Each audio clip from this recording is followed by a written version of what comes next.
Instructions for the MagicMount Charge Elite 3-in-1. These are the items included in the box. You are able to mount your phone using MagSafe compatible cases and foams. For adhesive dash mount, clean the area on your dash with the included cleaning wipe. Then peel the backing and press the base in place, holding it firm for 1 minute. Ultimate bond strength will be achieved after 24 hours.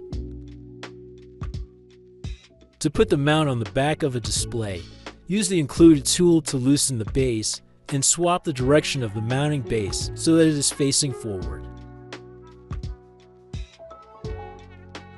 Once you have cleaned your surface with the cleaning wipe, you can install your mount and you are ready to go.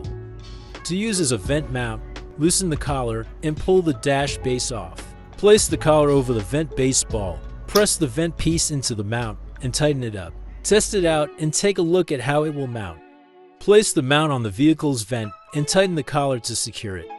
Once you've found your desired position, your mount is ready to go. The integrated cable management conceals unused cable behind the mount head for a cleaner look. The dual ball joint and unique rotating slide arm will allow you to adjust the reach and angle of the mount. Included cable clips cleanly route the power cable down to its power source. Plug the mount into the included adapter. Thank you for choosing our products.